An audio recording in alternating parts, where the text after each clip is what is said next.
Tapi gue paling benci kalau atasan gue itu tuh ngeributin hal-hal yang sepele gitu. Micromanage ya. Iya, kayak ngobrol gitu. Emang lo tahu mereka ngobrolin apa? Bisa aja mereka ngobrolin kerjaan kayak gitu. So what kayak gitu loh. Tapi lu percaya nggak bahwa orang-orang yang meninggalkan satu company itu dia meninggalkan bukan karena salary biasanya, tapi mostly karena bosnya, karena atasannya. Jadi mereka tuh meninggalkan tempat itu tuh meninggalkan bosnya sebetulnya. Nah, atasan gue Anda tahu sendiri ya. Ya. Tapi aku tidak meninggalkan. Tapi anak buah kamu pada demot kan waktu itu. At what level lo decide untuk explore opportunity lain? Lu percaya nggak Kak, dengan apa yang disebutkan dengan work-life balance? Percaya. Jadi lu percaya? Nyanyi dong. Jadi lu percaya ada pekerjaan zaman now? Sekarang tuh hidup lebih susah loh. Gue juga bilang kayak tekanan hidup lebih susah, pressure hidup, competition lebih susah. Jadi untuk mencapai pekerjaan yang balance, selama lo kerja sama orang misalnya, itu tuh agak susah gitu. Nah, lu merasa itu possible nggak gitu di zaman now? Gimana masalah? Sanang lagi di bawah. Menurut gue sebenarnya possible karena work life balance itu kan in the state of peace of mind gitu loh. Jadi sebenarnya itu sangat mudah, bukan sangat mudah ya, sangat achievable. Tapi balik lagi tergantung kapannya. Karena sebenarnya menurut gue hidup tuh kita yang set up pace-nya. Jadi ya mau segimana sibuk pekerjaan lu, tapi kan hidup lu tuh bukan cuma soal pekerjaan gitu. Maybe lu sibuk pekerjaan, mau 9 sampai 10 jam. Lu masih punya waktu luang, maybe 6-7 jam untuk bisa melakukan apa yang lu mau. Cuma tantangannya adalah memang untuk orang-orang yang kerja di Jakarta lah gitu ya terutama. Karena kan pace-nya memang cepat ya. Semua orang tuh serba cepat banget di Jakarta tuh. Tantangannya adalah kita tuh kadang udah terlalu capek, energi kita tuh udah invested di pekerjaan gitu loh. Tapi kalau bertanya apakah gue percaya dan apakah itu achievable, menurut gue achievable. Cuma pertanyaannya adalah kapan?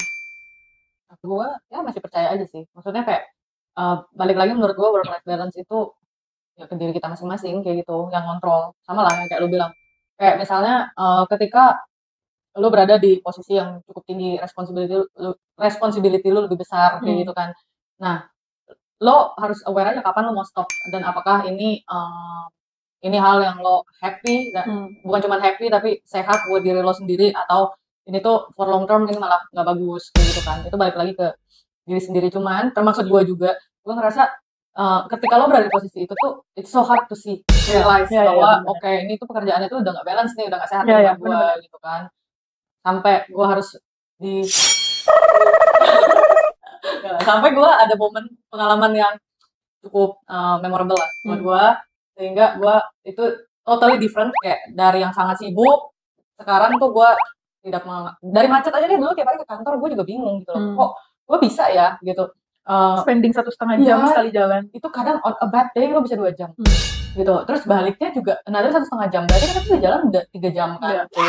Sekarang gue karena gue banyakan di rumah, pekerjaannya juga di rumah, gue sekalinya gue kena macet 1 jam, gue tuh kesel banget tuh, udah kayak level toleransi lu tuh turun. Kalau dulu tuh baby kayak 3 jam masih biasa aja. Soalnya cepet nih hari ini ya, 1 jam 15 menit kan cepet banget.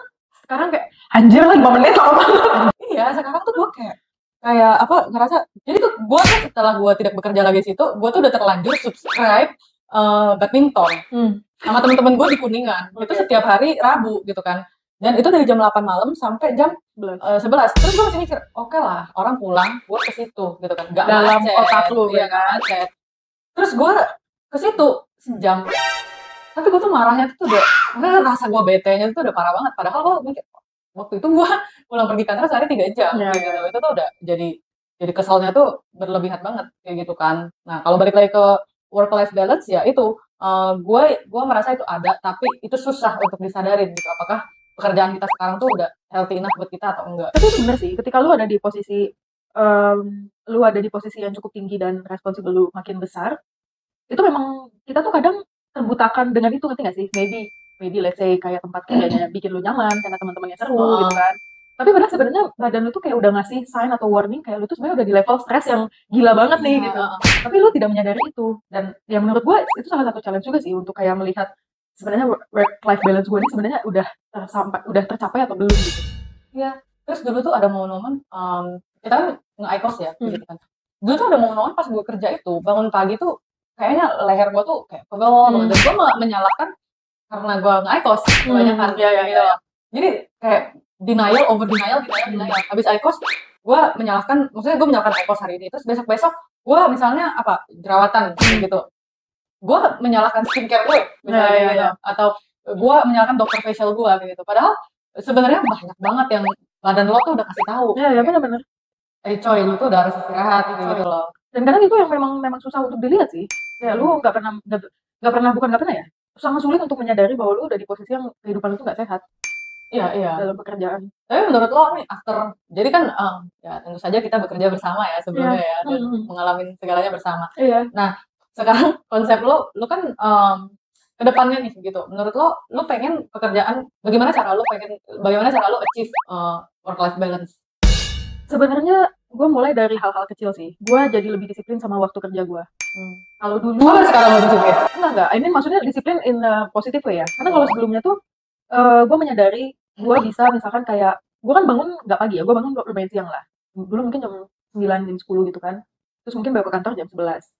Nah, dulu tuh gue bisa kayak gue mulai bangun tidur tuh gue langsung cek laptop. Itu kan nggak sehat ya sebenarnya. Gue cek laptop, gue cek kerjaan. Terus gue lakukan itu, gue terus bekerja sampai dengan jam 8, jam 9 malam. Terus gue menyadari nih, terus gue by the time gue pulang, maybe waktu itu gue nyampe rumah kayak setengah 10 atau jam 10 lah. Seringnya kan kayak gitu kan.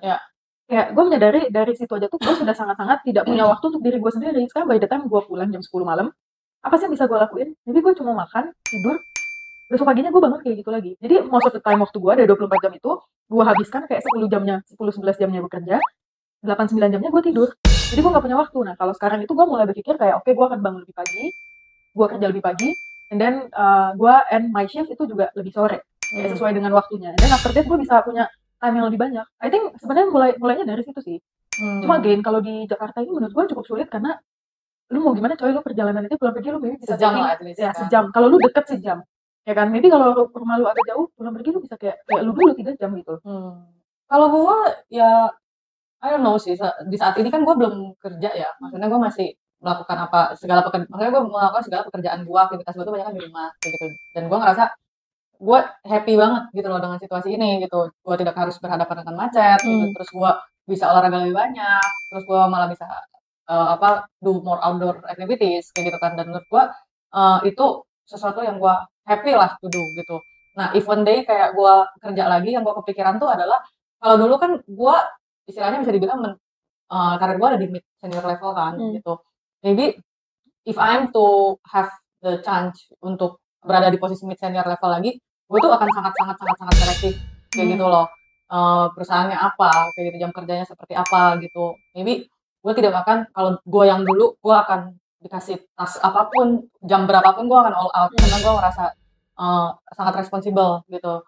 Cuman dari experience itu gue juga ngerasa, oh kalau lo tuh bekerja sesuai dengan waktu kerja yang sudah ditentukan pada umumnya normal, unless ada emergency situation, unless harus cater, ya sebenarnya lo tidak harus meng-cater itu semua. Itu tuh kayak fine, itu tidak make you menjadi tidak responsibel, ngerti gak sih? Gitu. Kalau dulu kan juga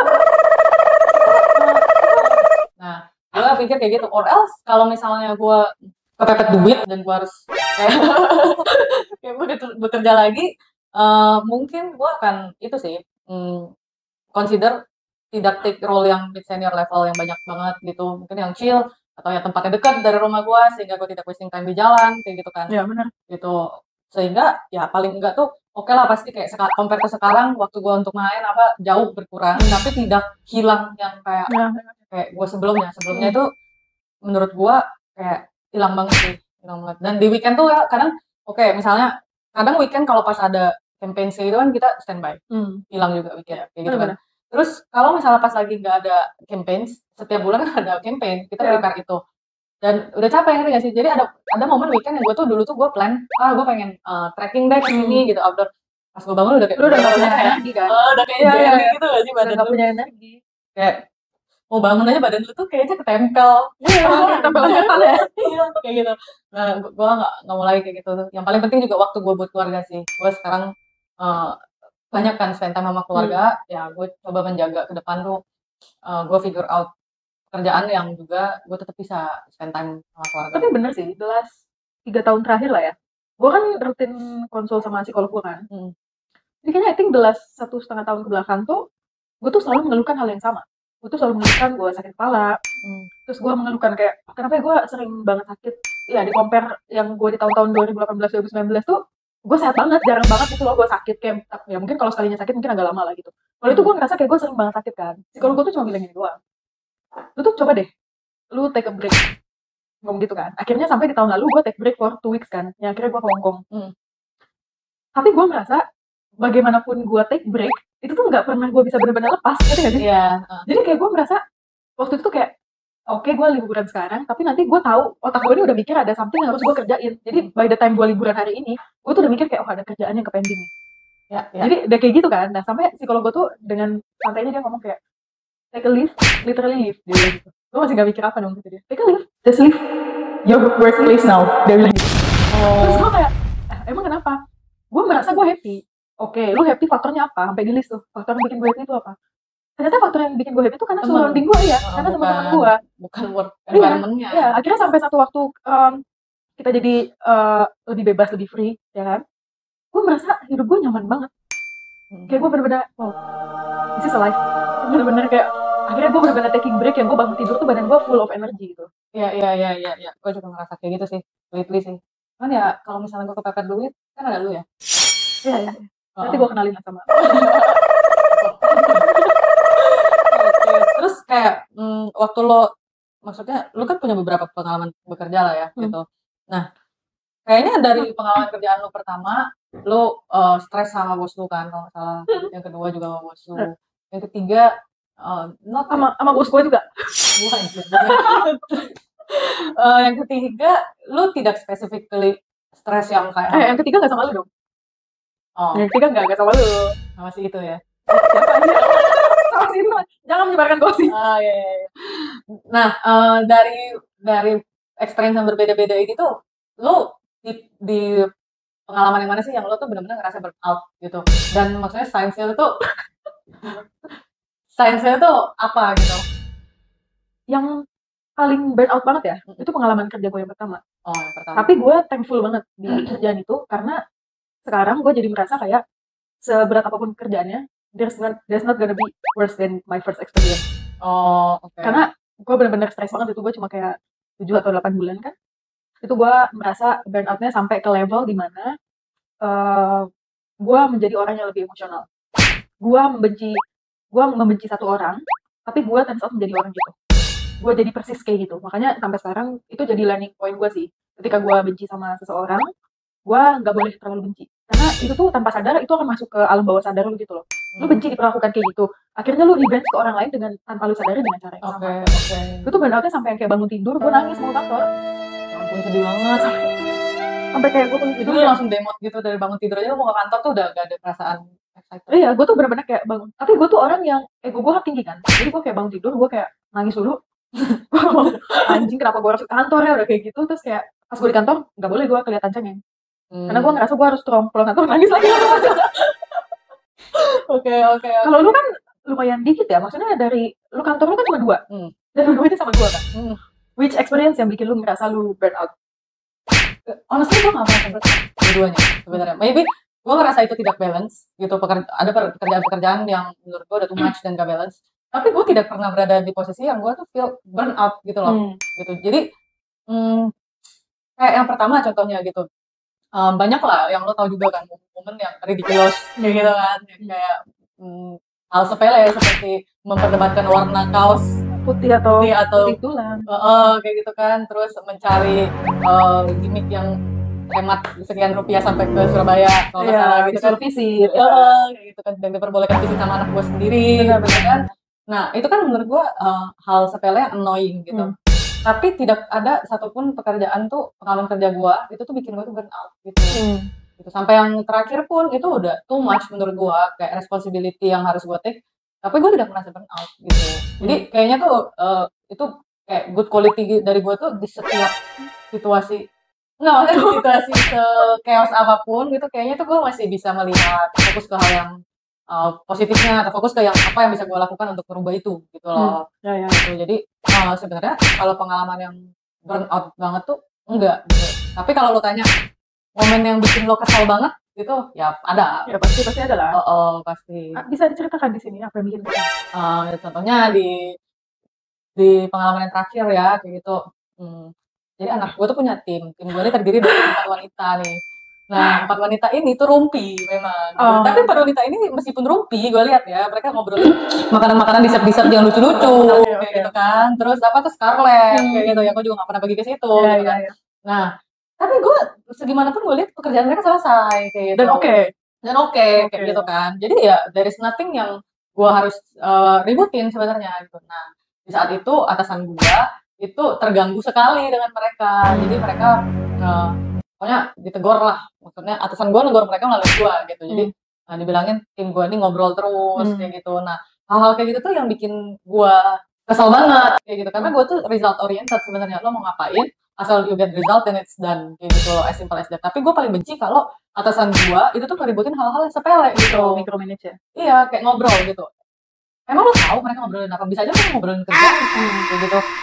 So what kayak gitu loh. Nah, terus misalnya waktu itu juga ada momen tim gua dengerin musik gitu. Itu juga di komen kayak gitu kan. Kayak maksud gua what is so wrong. Jadi maksudnya ekspektasi dari tim gua tuh terus ngapain makan kerja makan laptop kayak gitu. Nah, itu kan nggak mungkin. Tapi lu percaya nggak bahwa orang-orang yang meninggalkan satu company itu dia meninggalkan bukan karena salary biasanya, tapi mostly karena bosnya, karena atasannya.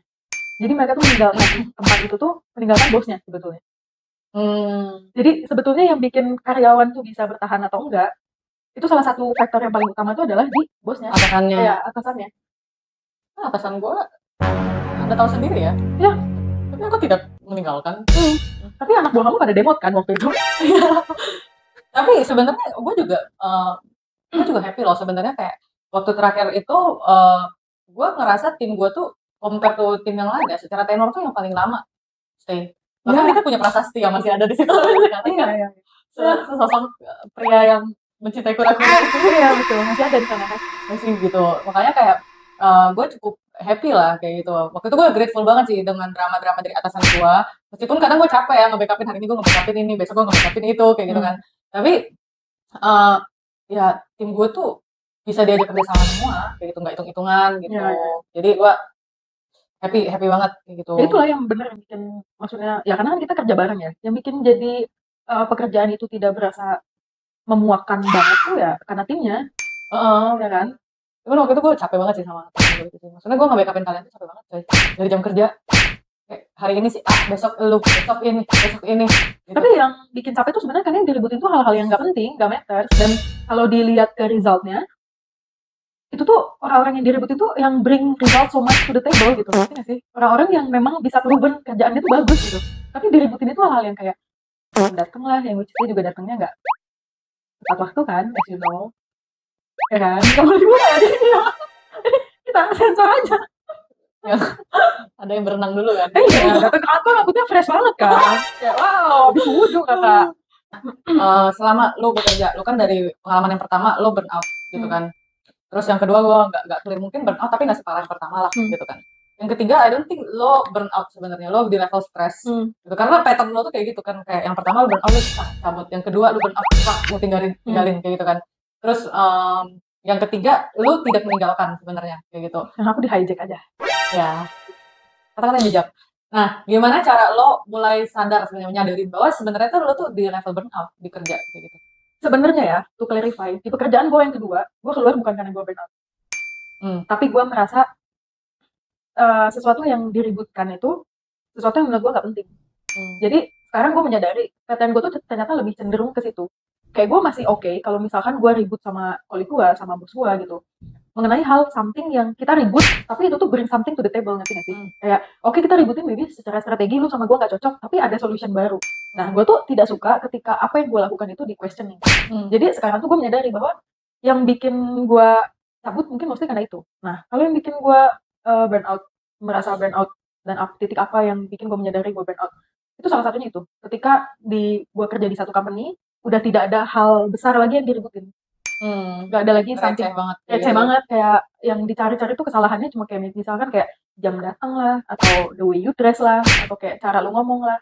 Itu menurut gue something yang receh banget, karena dengan bekerja di work environment yang cepet ya, pace-nya tuh kan cepet banget di company yang kita kerja itu kan. Menurut gue tuh 8 jam aja sehari kerja tuh kayaknya nggak cukup dan lu buang waktu gue untuk ngeributin hal yang nggak buang waktu. Jadi kadang gue merasa mungkin burnout-nya lebih kayak ke arah frustrate ya. Maksudnya kenapa sih kerjaan gue udah seribet ini dan lu masih harus kayak gitu? Kenapa lu masih ngeributin hal-hal yang kecil? Jadi sign pertama tuh frustration. Frustration karena sign-nya itu frustration karena there is no huge things yang bikin gue excited anymore gitu loh. Kita ribut tapi perkaranya kecil. Kalau gue ributin masalah strategi nih, ngomongin strategi lu A, strategi gue B, itu masih nggak apa-apa. Karena kan ada result something new kan. Nah terus kalau yang kedua itu menurut gue dari segi emosional sih. Ketika gue bangun tidur, gue sudah merasa kayak mengeluh. Hal pertama yang gue bangun tidur dan gue mengeluh, itu menurut gue udah sign banget. Bangun tidur kayak, aduh harus ke kantor. Itu feeling itu pasti ada, maksudnya tapi beda ya. Kayak bangun tidur lu kayak, aduh malas ke kantor karena mager. Itu karena mager aja. Ini tuh kayak lu mau ke kantor, tapi lu kayak ngerasa berat banget gitu loh. Kayak, aduh males lah, entah itu ketemu bos lu, atau entah itu karena kerjaan lu. Karena menurut gue, sesusah apapun kerjaannya, lu tuh pasti akan bisa lakuin. Sebodoh apapun lu ya, di dunia pekerjaan, lu tuh akan bisa learn. Yang lu nggak bisa itu adalah menghindari orang yang bikin lu merasa lu nggak mau belajar lagi. Benar-benar, gue setuju sama itu. Jadi kalau misalnya balik lagi ke burnout tadi ya, kalau misalnya ketika lo sudah mengalami frustration itu, lo udah mengalami signs of burnout ketika lo bekerja. Nah, at what level lo decide untuk explore opportunity lain?